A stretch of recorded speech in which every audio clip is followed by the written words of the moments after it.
Les patriarches, chapitre 3. Le premier enlèvement de Sarah. Genèse 12, 10 à 20. La famine était survenue en ce pays-là. Abraham descendit en Égypte pour y passer quelque temps, parce que la famine était grande dans la région. Lorsqu'il fut sur le point d'entrer en Égypte, il dit à Sarah et sa femme, « Je sais que vous êtes belle, et que quand les Égyptiens vous verront, ils diront, « C'est sa femme. Ils me tueront et ils vous conserveront. » Dites donc, je vous prie, que vous êtes ma sœur, afin que je sois bien traitée à cause de vous, et que mon âme vive grâce à vous. » Lors donc qu'Abraham fut entré en Égypte, les Égyptiens virent que cette femme était d'une extrême beauté. Et les princes du pays le firent savoir au Pharaon, et la louèrent devant lui. Et elle fut enlevée pour la maison du Pharaon. Quant à Abraham, ils le traitèrent bien à cause d'elle, et il reçut des brebis, des bœufs, des ânes, des serviteurs, des servantes, des ânesses et des chameaux. Mais le Seigneur frappa de très grandes plaies le Pharaon et sa maison à cause de Sarah, épouse d'Abraham. Le Pharaon appela Abraham et lui dit, « Qu'est-ce que tu m'as fait? Pourquoi ne m'as-tu pas averti que c'était ta femme? Maintenant donc voici ton épouse, prends-la et va. » Et le Pharaon donna des ordres à ses gens au sujet d'Abraham, et ils reconduisirent ce dernier avec sa femme et tout ce qu'il possédait. Ce passage a depuis longtemps scandalisé les ennemis de la foi. Déjà au IVe siècle de notre ère, Fauste le Manichéen l'entendait comme si Abraham avait trafiqué délibérément de la beauté de Sarah pour exciter la passion du roi d'Égypte et obtenir de celui-ci une ample récompense. Plus près de nous, Voltaire a repris ces accusations, et beaucoup d'auteurs contemporains se laissent entraîner dans le même sillage. Or, il est facile de s'en convaincre, c'est là travestir absolument le récit de la Bible. C'est là, dit saint Augustin, non pas le dire d'une bouche véridique qui sait distinguer ce qui est honnête de ce qui est infâme, mais celui d'une bouche menteuse qui tourne tout en crime. Sans doute cette démarche d'Abraham a les apparences d'un marché honteux, mais seulement aux yeux de ceux qui ne savent pas discerner le bien du mal, à la lumière de la loi éternelle. Reprenons mot à mot le récit de l'Écriture, et cherchons à comprendre le cas de conscience qui s'est posé au patriarche. Nous verrons alors avec quelle prudence, quelle foi, quelle maîtrise de soi cet homme incomparable a tenté de le résoudre. La famine s'était abattue sur le pays de Canaan où il résidait alors, causée sans aucun doute par la sécheresse. Plus d'herbe dans la campagne, plus de fourrage ni de grains à acheter chez l'habitant. Le dilemme qui se posait dès lors aux nomades était simple. Il fallait mourir de faim ou émigrer vers un lieu plus favorisé. Abraham opta pour le second parti. Peut-être, s'il avait été seul, aurait-il agi autrement. Mais possédant au plus haut point les qualités de chef et de père, il se savait responsable de la vie de ceux qui s'étaient mis sous sa conduite. Leur intérêt passait avant le sien. Assurer leur subsistance était son premier devoir. Il fallait donc quitter momentanément la région et aller chercher sa provende sous un ciel plus clément. Mais où aller? À l'ouest, c'était la mer. À l'est, le désert syrien. Il ne restait que deux directions possibles, le nord où l'on avait laissé les riches pâturages de Charan et le sud où il trouverait l'Égypte. La première solution, remontée vers la Mésopotamie, semblait à première vue la plus naturelle, mais c'était enfreindre l'ordre formel donné par Dieu. C'était revenir vers sa terre, vers sa parenté, vers la maison de son père, que l'appel divin avait enjoint de quitter sans retour. Abraham n'était pas homme à jouer avec l'obéissance. La casuistique n'était pas encore inventée, il serait mort plutôt que de revenir sur ses pas. Restait l'autre solution, la descente vers l'Égypte, vers la terre d'abondance, le grenier du monde, que la crue annuelle du Nil mettait à l'abri des famines chroniques dont souffraient les autres pays. Là, on était sûr de trouver largement la subsistance nécessaire. Seulement cette solution présentait non plus cette fois pour toute la tribu, mais pour la seule personne d'Abraham un autre danger, un danger redoutable, celui qu'allait lui faire courir immanquablement la beauté de Sarah. Car cette femme était d'une beauté éblouissante. Elle était pulchra nimis, dit l'Écriture, belle au-delà de ce que l'on peut imaginer. Et, chose extraordinaire, cette beauté ne se flétrissait pas avec le temps. À 70 ans, Sarah frappait encore tout ce qui la voyait par la grâce de son visage, par l'élégance de sa stature, et elle était capable d'allumer dans les cœurs les passions les plus vives. À cela, il était inutile de chercher des causes naturelles. Cette beauté était un don particulier de Dieu, comme la force de Samson, comme l'adresse de Bézélel, comme la sagesse de Salomon, comme la science des apôtres, comme les privilèges accordés à tant de saints. Abraham avait souvent expérimenté l'impression que produisait sa femme sur les populations qu'il traversait, et déjà sans doute il avait eu à la défendre contre des tentatives d'enlèvement. C'est ce qu'il exprime ici en disant « Je sais que tu es belle, femme », ce qui signifie « Je le sais par l'empire que tu exerces sur mon cœur, mais aussi par les réactions que provoque ta présence en tous les lieux où nous allons. » Seulement jusqu'alors, n'ayant affaire qu'à des roitelets peu puissants, dans des pays mal organisés, il était resté maître de la situation, grâce à la force que constituait sa tribu. Maintenant la chose se présentait autrement. Maintenant, on allait pénétrer dans un pays de haute civilisation, très centralisé, possédant une armée, une police, une administration avec sa hiérarchie de fonctionnaires. Toutes les craintes étaient permises, et c'est avec une angoisse réelle pour elle et pour lui qu'Abraham disait à Sarah « Je sais que tu es belle, femme, quand les Égyptiens te verront, ils me tueront. » Que l'on veuille bien songer qu'aujourd'hui encore, après 2000 ans de civilisation chrétienne, les conjugicides ou meurtres du conjoint restent, en cas de passion adultère, un danger assez prochain pour que l'Église le prévoie dans sa législation courante.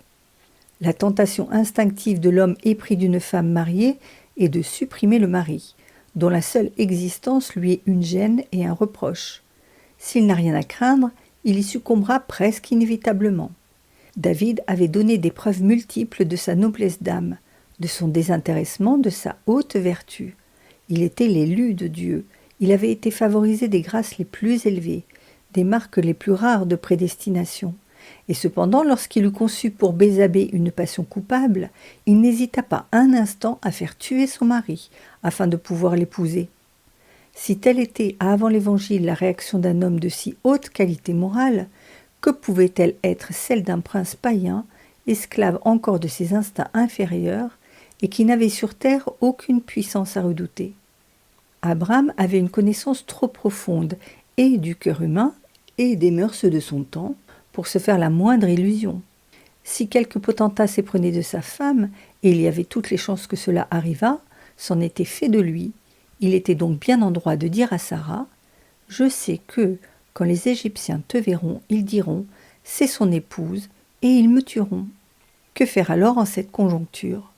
Le patriarche avait le choix entre 3 solutions. Rester sur place et voir sa tribu mourir de faim, remonter vers le nord et désobéir à Dieu, descendre en Égypte au risque de voir enlever son épouse et d'être assassiné. C'est à ce dernier parti qu'il s'arrêta. Il ne se crut pas le droit de laisser périr les siens pour sauver son honneur conjugal ou même sa propre vie. L'historien Joseph dit, en outre, qu'il avait un vif désir de connaître les prêtres égyptiens pour s'entretenir avec eux de l'existence de Dieu, qui était pour lui le problème fondamental. Il se proposait d'adopter leur doctrine si elle était meilleure que la sienne, de les gagner au contraire à ce qu'il croyait lui-même s'il s'assurait qu'il était dans la vérité. Quoi qu'il en soit, Abraham se mit en devoir de gagner ce pays, se confiant à la Providence, très certain que Dieu ne manque jamais à ceux qui le craignent. Mais cet homme sage ne négligea pas pour autant de prendre les mesures de prudence en son pouvoir, nous montrant ainsi ce que nous avons à faire en semblable occurrence. La certitude, même absolue, d'exécuter une chose voulue par Dieu ne dispense pas l'homme de mettre en œuvre tous les moyens dont il peut disposer pour assurer le succès de l'entreprise. Notre Seigneur lui-même a pris la fuite, enfant, pour échapper à Hérode. Saint Paul, se sachant menacé à Damas, quitta la ville de nuit, en se faisant descendre dans une corbeille le long des remparts, bien qu'il fût certain que Dieu veillait sur lui. De même, Abraham, dit saint Augustin, se trouvant dans un pays inconnu et voyant que la beauté rare de Sarah mettait en péril l'honneur de la femme et la vie du mari, ne pouvant par ailleurs parer aux 2 dangers, mais seulement à un, c'est-à-dire sauver sa vie, il fit ce qu'il put pour ne pas tenter Dieu, s'en remettant à sa providence du soin de faire ce que lui-même était hors d'état de faire. Impuissant à se cacher comme homme, il se cacha comme époux, afin de n'être pas tué, et il confia sa femme à Dieu pour qu'elle fût sauvée du déshonneur. Je t'en prie, expliqua-t-il à Saraï, dis-leur que tu es ma sœur, afin qu'on me traite bien et que mon âme vive à cause de toi. Si en effet les Égyptiens le prenaient non pour le mari, mais pour le frère de Sarah, et l'hypothèse était facile à admettre, puisqu'on ne voyait pas d'enfants entre eux. Il y avait une chance qu'ils essayassent d'abord de traiter l'affaire à l'amiable, avec lui comme avec le tuteur de la femme qu'ils convoitaient. Ainsi, il sauverait sa tête, et Sarai conserverait en lui un protecteur qui pourrait par la suite, Dieu aidant, le tirer de ce mauvais pas. Et ce fut bien ainsi que les choses se passèrent. En disant qu'elle était sa sœur, Abraham ne faisait point de mensonge, il se contentait de taire une partie de la vérité, ce qui est toujours permis pour de justes raisons. Sarai était bien sa sœur, non pas au sens strict de ce mot en français, mais au sens hébreu de proche parente. Elle était, probablement, nous l'avons vu plus haut, la fille de son frère Haran, et par conséquent sa nièce directe. C'est en vertu de la même parenté, remarque saint Augustin, que Lot, son neveu, un peu plus loin, est appelé son frère. Abraham laisse ignorer qu'elle fut sa femme, mais il ne le nie pas. Il remet à Dieu le soin de son honneur, et il se garde comme homme de la malice des hommes. En effet, s'il eût conjuré le péril autant qu'il dépendait de lui, il aurait plutôt tenté Dieu qu'espéré en lui. Si maintenant nous voulons bien y réfléchir, nous reconnaîtrons qu'il ne fallait pas à Abraham une petite vertu pour prendre cette détermination. Imaginez, dit saint Jean Chrysostome, ce que devait penser le juste en donnant de tels conseils à sa femme. Vous savez en effet, vous savez tous combien il est pénible pour un mari de concevoir sur sa femme un pareil soupçon. Rien n'est plus insupportable que ce trouble, comme le dit Salomon.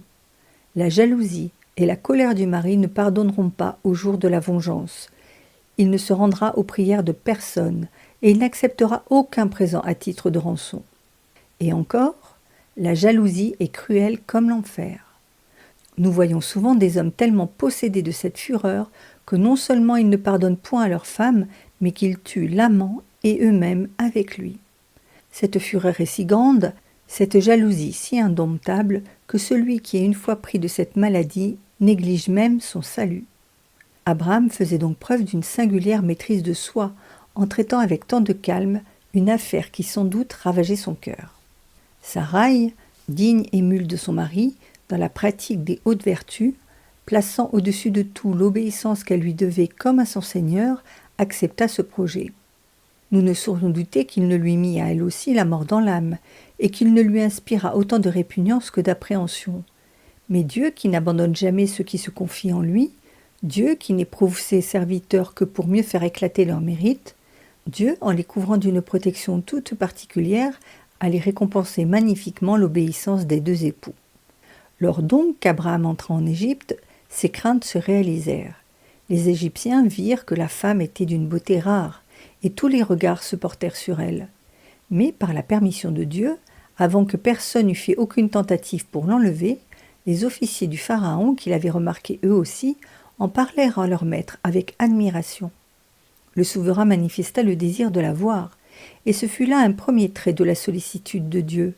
À partir de ce moment, en effet, Sarai se trouvait protégée contre toute tentative particulière de rapt. Le désir du roi la couvrait comme un rempart. Il faisait d'elle un objet tabou. Personne dans tout l'Empire n'aurait osé entreprendre quoi que ce fût contre une femme que le Pharaon se réservait pour lui-même. De plus, Dieu permit qu'au lieu d'employer la violence et de la faire enlever en vertu de son pouvoir absolu, le souverain respecta les coutumes ordinaires des gens de sa nation. Puisque cette femme vivait sous la tutelle d'un homme dont elle se disait la sœur, il décida de l'acheter à ce dernier. Il fit donc remettre à Abraham des brebis, des bœufs, des ânes, des serviteurs, des servantes, des ânesses et des chameaux, tout présent particulièrement précieux pour les nomades. En même temps, il enjoignit qu'on témoignât les plus grands égards à un personnage dont la sœur allait prendre rang parmi les épouses royales. Cependant, sous ces apparences courtoises, un drame poignant se jouait. Que se passait-il dans le cœur de Sarai tandis qu'on la menait ainsi chez le Pharaon ? Quelles étaient alors les pensées de cette femme ? Demande saint Jean Chrysostome. Quel trouble agitait son esprit ? Quelle tempête s'élevait en elle ? Comment, au lieu de faire naufrage, était-elle restée inébranlable comme un rocher, les yeux tournés vers la puissance céleste ?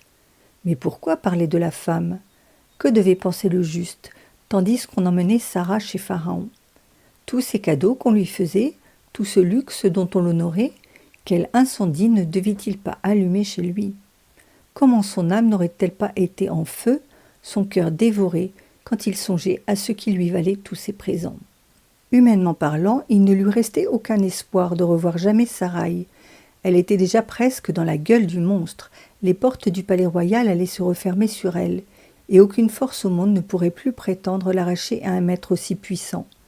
Aucune force au monde sans doute, mais Dieu était là, Dieu qui veille sur toutes choses et spécialement sur la chasteté. Que personne, dit saint Ambroise, ne convoite la couche d'un autre, que personne ne se laisse entraîner à prendre l'épouse de son prochain, ni par l'espoir de n'être pas vu, ni par la certitude de l'impunité, ni par la négligence ou la sottise du mari. Dieu est là, gardien de l'union conjugale, lui auquel rien n'est caché, auquel nul ne peut échapper, que personne ne peut tromper. Il surveille la place du mari absent, il monte la garde, bien plus, sans se mettre en sentinelle, il connaît le coupable avant que celui-ci n'ait exécuté ce qu'il prépare. Il discerne le péché dans l'âme de chacun, dans la pensée de quiconque. Tu peux tromper le mari, adultère, mais tu ne trompes pas Dieu. Tu peux échapper au mari et abuser le juge du forum, mais tu n'échapperas pas au juge de l'univers. Dieu, donc, intervint en personne. Il frappa le Pharaon ainsi que sa maison, non point d'une punition ordinaire, mais d'affliction grande et très douloureuse, tout à fait insolite. Il punit non seulement le roi, mais tous ceux qui avaient coopéré à sa faute, tous ceux qui l'avaient aidé dans cette coupable entreprise, afin de montrer à tous d'une façon manifeste combien il chérissait Abraham, avec quelle sollicitude il veillait sur son serviteur. Selon l'opinion commune des pères, le châtiment frappa la maison du Pharaon avant que celui-ci n'eût réalisé sur Sarah son coupable dessein. Le roi manifesta sa sagesse alors en s'humiliant sous la main qui le corrigeait. Il réfléchit qu'un homme ordinaire n'aurait pas été ainsi protégé du ciel.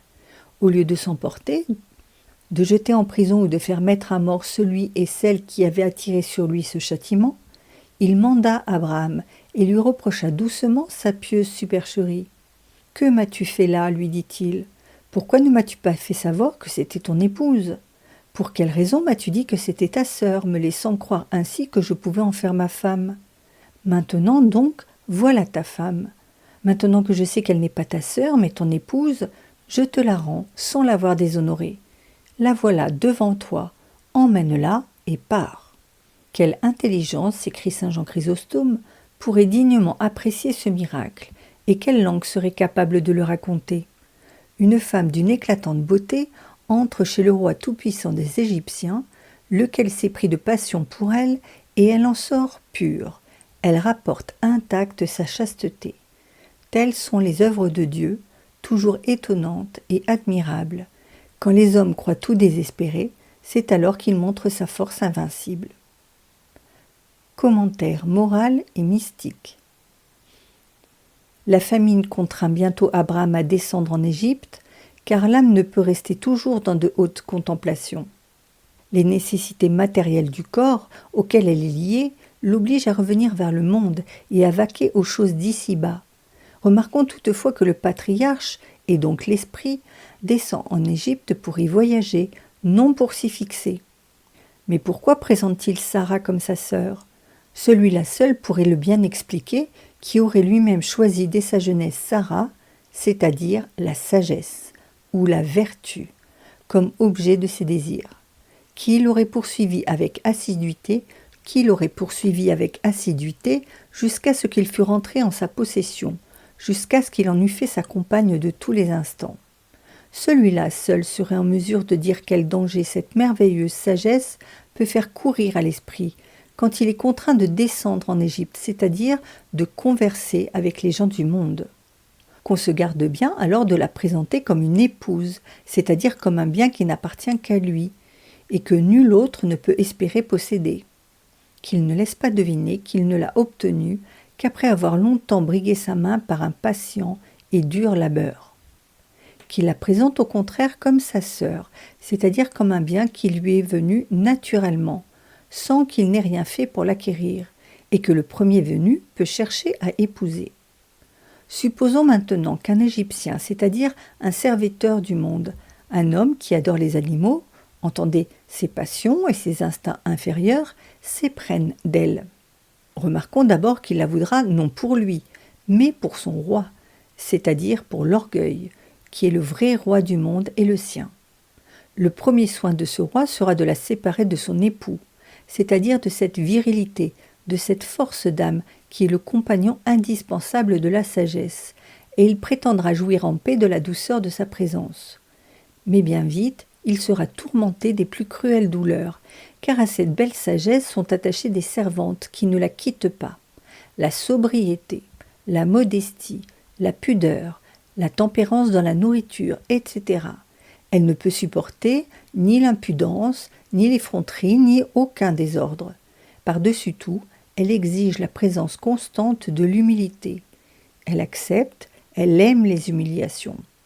Voilà notre Pharaon, voilà notre orgueil au supplice. Et toute sa maison avec lui, car toutes les passions de l'âme sont contrecarrées, mortifiées par la sagesse. Alors bientôt il n'y tient plus. Quelle folie j'ai faite, se dit-il en voulant cette beauté. C'est là une chose au-dessus de mes forces. Sa présence est une torture pour moi, je ne puis la supporter plus longtemps. Et, s'adressant au conseiller qui l'a exhorté à épouser la sagesse, qui lui a affirmé que c'était là une chose à la portée de quiconque voulait s'y appliquer, « Pourquoi ne m'as-tu pas dit qu'elle était ton épouse ? C'est-à-dire que tu ne l'avais possédée toi-même qu'après bien des efforts et des démarches. Pourquoi m'as-tu dit qu'elle était ta sœur ? C'est-à-dire qu'elle tenait à toi par un lien de nature, sans aucun labeur, sans aucune part de la volonté. J'ai pensé que j'allais pouvoir vivre heureux en sa compagnie. Je n'ai pas compris quel joug elle apportait avec elle. Maintenant, je n'en veux plus, reprends-la avec toi, et laisse-moi vivre en paix avec mes épouses ordinaires, avec toutes les satisfactions que la chair peut trouver ici-bas. » Au sens allégorique, la beauté de Sarah est la figure de celle de l'Église, l'épouse du Christ, qui reste toujours jeune, toujours pleine de vie et de grâce, sans tache et sans ride, dit saint Paul. Elle est aussi celle de la très sainte Vierge que ne devait jamais flétrir la vieillesse, spirituellement parlant, c'est-à-dire le péché. Abraham, descendant en Égypte avec son épouse, qu'il fait passer pour sa sœur, est la figure de saint Joseph, qui suivra un jour le même chemin, accompagné d'une femme dont la beauté surpassera celle de toutes les créatures, d'une femme qui sera son épouse légitime et avec laquelle il vivra cependant comme si elle était sa sœur. C'est à cette femme que nous pouvons dire, nous aussi, avec bien plus de vérité encore, qu'Abraham à sa compagne « Dites, je vous en prie, que vous êtes ma sœur, afin que je sois bien traitée et que mon âme vive grâce à vous. » Ô Marie, s'écrie saint Bonaventure, ô notre Sarah, dites que vous êtes notre sœur, afin qu'à cause de vous, Dieu nous traite favorablement, afin que par votre grâce, nos âmes vivent en Dieu.